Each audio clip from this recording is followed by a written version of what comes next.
What is up, everybody? This is TCOY, also known as Richard, and I'm coming back to you with another casted game focusing more on this Holy Roman Empire strategy and how we can fine-tune this, understand this, know where to push, know where to kind of balance this thing out. So we have enough information of what's going on. Green Republic is a guy I actually met playing. I don't think it was a ranked game. Yeah, it was a ranked game. Actually, I met him in a ranked game. Afterwards, had a quick chat. You can see he did get diamond last year. I only got plat, sadly. But we are going for diamond this year. Really confident player. Can see he's really good. And we had a bit of a chat. He had a really hard time with the Holy Roman Empire. But we're going to look at his perspective and exactly what he does, because we discussed a lot of the things about Holy Roman Empire that is really strong, and when to go where with the castle and castle age, where to place outposts, how to deal with English longbow rush, outpost rush, those type of things. You know exactly where to spend these resources. So you can see he microed 3 on gold, and we have 5 plus the prelate on the food.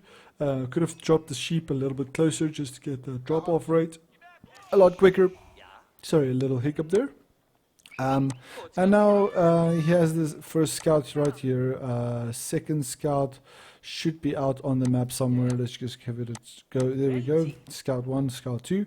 Now another thing with Altai, just remember, if you run towards the side here, the best thing is to do a little loop on the far side of your enemy. So basically running around here, and then looping back. That's one of the best. And then your second scout goes to your back of your base all the way up to the side here. You can quickly check on my side exactly what we did. We picked up 4 sheep on this scout and running into his base here with 4 sheep, unfortunately. But on his side, not doing bad. No sheep on this first scout right here, unfortunately. Second scout picking up quite a bit of sheep. That's 6 sheep. So plus the few that I lost here, that's 10 sheep. If you can get a few extra sheep, then 5 to 7 is what you need for a comfortable castle age, and then you can start progressing over to deer and stuff. What you'll also find people do with the deer is you can actually push this in. You see the scout chasing it forward. You can group this all nicely together, kill them on top of each other. I would argue on the specific map, your second scout doesn't need to run around. He can just get really good at putting all these deer on the safe side right here, pot down an Ark and Chapel right here, maybe wall off, and then you are very, very safe, because the town center will have this protection. You have this huge wood line to protect you. That would be very, very safe if you could do something like that. Now, it goes to maybe argue that there is something to do with a men-at-arms, early men-at-arms rush that might be viable against this, or like I don't know, a Mongol outpost rush to cut off the gold would be very effective. But you can see 3 minutes 24 age up, taking the 5 villagers, going to drop a Ark and Chapel right here on the berries, I'm assuming. Actually decides to go for a gold berry wood. Nice little, I would give that a really, and he has the perfect space for farms in the middle here, so a really good Ark and Chapel placement. We can hop back now to my side. We have our farms going down, a little bit more on the wood early on, so I wanted to go for a wheelbarrow, which we do have right now. And I haven't played English, a little bit rusty on the English, so I know my macro is probably not perfect. But we are making do, and we are going to put some early pressure and try to go for an outpost rush so we can get some effective pressure on this Holy Roman player. Now, the thing with the Holy Roman side is you have the defense of the emergency repairs, and it's very effective when you have big armies coming in. But also the distance of the map, maybe Dry Arabia or even Hill and Dale, you know, the distance between the town centers is a lot less. You can find the army inside the base a lot sooner. So the English can get really good at pushing, especially when they go very bare by dropping on the sheep only and going sheep and gold. You basically micro, I think it's 2 and 6 or 2 and 8. maybe 3 and 8, I guess, and then going from that straight into longbowman once you have, you know, that feudal age. So he gets a really nice age up on the feudal. Now going to start transitioning onto the sheep. He actually did transition while, as soon as the Archon started, you can see transitioned a few villagers over to wood. So now we have a nice level balance 11-5-5, which is really cool because that's going to give you the mill, that's going to probably give you an outpost as soon as you need it, and also that's going to give you stables and so forth when you do need them. And so I think this is really effective. You can see he's rallied onto the sheep. Got the double houses off. I would argue that these houses at the back right here on the opposite side of the Archon would have been good, thinking of the Archon before you start or while you're busy expanding, because then you can know if you're going to go for deer or for this, and then these houses don't take up farming space later on. Going for an early stable, I would argue that this is maybe a really good complement to the fast castle strategy of the Holy Roman Empire. The only reason is you'll get that harassment on any raids coming in, and you can see we are getting ready to go for a outpost here, and you'll see him moving forward, starting the outpost. 4 villagers against 2, he's gonna win that battle. You can't really go for anything more than that. I would like to try villager rushing the gold in the HRE with villagers. You can see he cancels, he's very committed with 9 villagers, goes for a second outpost there, but also training up the horsemen, so respecting the fact that we can rush, and you can see how long it takes me to run these archers, maybe a minute and a half to run these archers across, so you don't have to be too scared of that on the specific map. A little wolf also getting on top of everything that we have to deal with.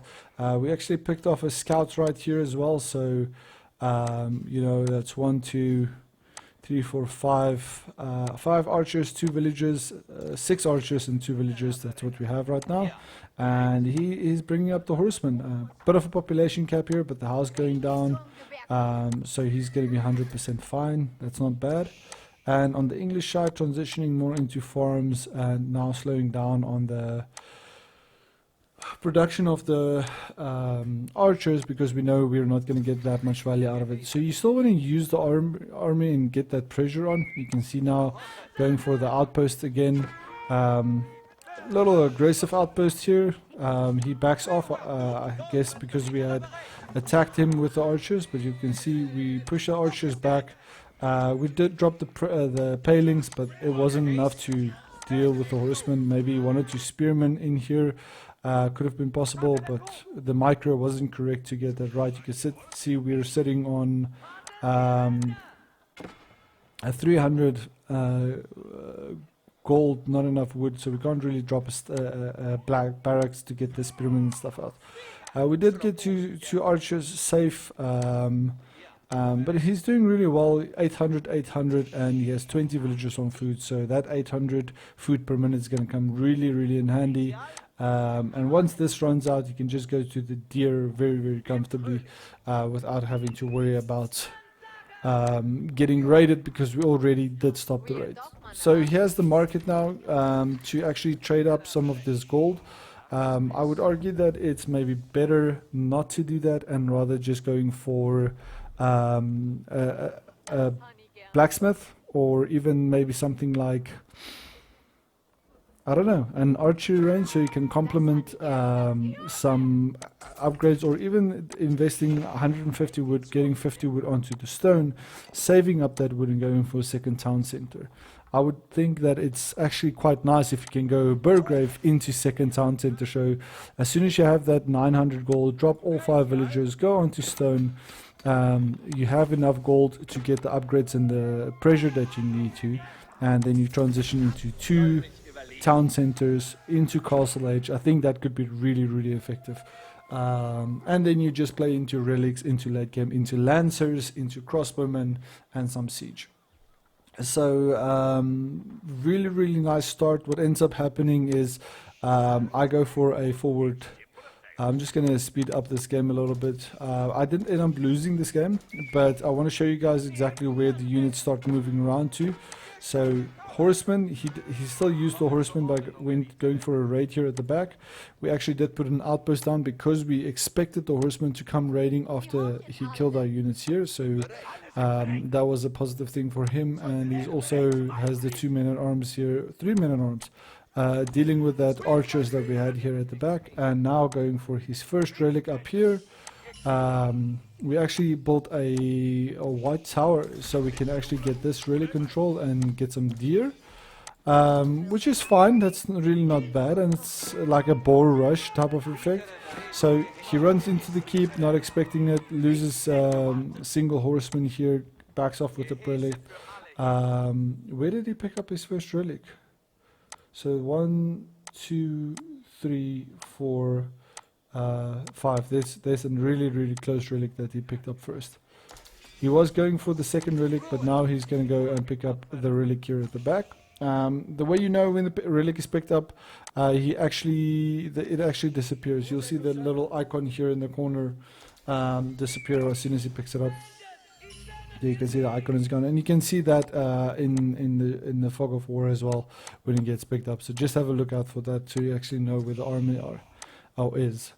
So we have the white tower now training up these knights. We also get the network castle bonus from it.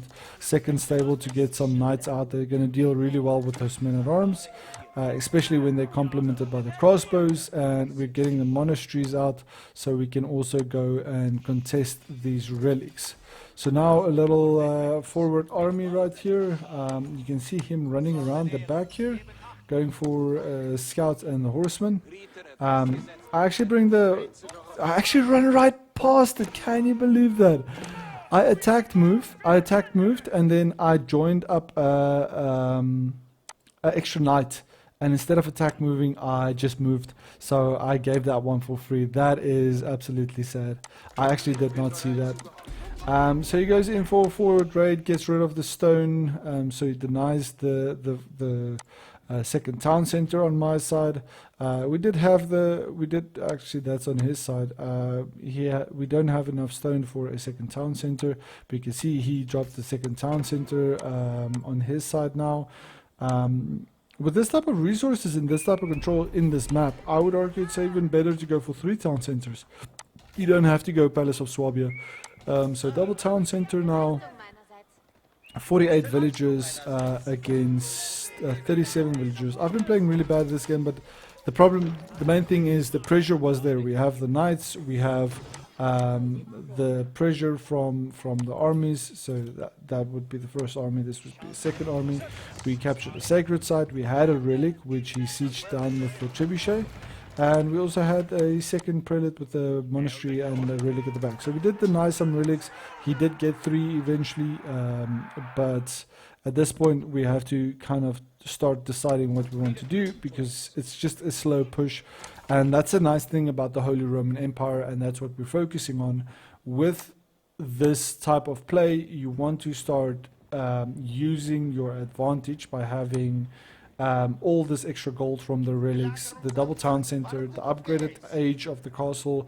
You know, you kind of have a lead over your enemy. I don't want to have a castle age and no pressure, so taking out this building right here, going for a raid right here, forcing the prelates out, which is not something English generally do, but you have to because you're fighting for those relics. Getting outposts up for extra security, getting springles out so we can deal now with the trebuchets. So there's a lot of extra resources that you're forcing your enemy to be spending, and this, in my opinion, was really good. You can see he has 14 on wood, and that's more than enough to transition into stables, housing, farms, blacksmith upgrades, second town center, everything that you need. You can stabilize with the market as well, but it's a really effective game that he played. I want to quickly jump out of this one. He did win that game, just not necessary to watch everything until the end, but you can see from that gameplay. You know, we rush him with knights and so forth, but at the end of the day, he did win that fight very comfortably. So second match here is again Holy Roman Empire versus the French. Now against the French is a little bit different. You can go for outposts. You can go for. Sorry, there was a little bit of a yawn here. It's almost 3 a.m. by my side. So let's quickly hop onto his perspective. We are going to speed it up just a little bit. So as the French, we are going to go for early knights, and he is still going to do the same thing. 3 on gold. Everything else is going to go onto food. And I told him as well, if you go for Arcane Chapel, it's better to go safe with like right here or right there or right here. Maybe like in the corner right here so you get the wood. Okay, he decides to go at the back corner. I wonder why. I wonder why he went here. Gold and food would be fine, but I would argue wood and food would be better, and just a single prelate down to the gold. You don't need to inspire the gold villagers. 3-4 of them would be more than enough to manage. So now he has the feudal age, we have feudal age, we have good micros, so those royal knights are starting to queue up. We see him at the back here, so he actually gets the outpost up, and the villagers now are scaling really quickly. You can see 15 on food, and he's going for that. You can see now that specifically with this map you can get away with a lot. We have the knights on top of the gold. We were back and forth right here trying to harass the gold, but just with this micro, he has the 600 gold and 1,200 food, because the wood only got invested after feudal age, not heavily, just enough to get the outpost up, and then everything else is being dropped off onto food. So you can see now he has a really comfortable castle age with all the resources that he needs to immediately start training up these units, getting a second prelate out, going for these relics. Really interesting spawn on the relic, by the way. So it gets the first relic up that's going into the outpost. Second prelate goes out. Military is coming out, and it becomes very difficult as the French to deal with this, because what do? You can't really go knights because the men-at-arms will counter that with the spearmen. You can see I'm trying to find this prelate. I split up my horsemen. Sorry for going so quick. So he gets the second relic now, and it's just giving you the gist of what's going on right now. I transition into crossbowmen because I have to respect the men-at-arms. And we also go for a Royal Institute, so I can get these crossbows stir-up upgrades. And we'd actually picked off a relic here. He didn't have the army with him, and now he pushes into the base, and we have 8 crossbowmen right now. And all we're going to do is fire and kite these units out. You can see we're doing quite a bit of damage, especially against the armored units. Land cannon, one shot goes down. And as soon as we get onto the town center, we are just going to do a lot of damage onto these units. We actually only lost a single arbitrator, and he lost quite a bit of units right there. But the point is, you know, he is using the army and causing pressure, causing more resources to be spent as the French. And I don't know really what you use to counter this, because I go for control on this relic here. I try to control this relic here, but now the horsemen and the army is starting to mass up really well. You can see he did transition into the stone again, going for the second town center play, and he's pushing with a nice little army down to attack this relic. We have some crossbows here, but it's too little too late. We just can't keep up with the production that's happening right now. I would assume a double town center play for the French might be really good, but he does drop that relic, and there's another one back here. I think there was a forward relic somewhere in the middle that he also just picked up. So just really effective. And then pushing into the base, we had, you can see my army just disappeared there. 8 men-at-arms. Landknechts, 5 veteran horsemen. You can't really counter that at this point. Crossbowman gets countered by the horsemen. Men-at-arms gets countered by the men-at-arms. Really, really good game from him. And yeah, I think that's why you get good with the Holy Roman Empire these days. Really effective gameplay on them. I would say that they are one of the strongest factions right now, but this is a very good example of how you can play them at top level that will get you some higher ranks. Hope you guys enjoyed the videos, and catch you guys in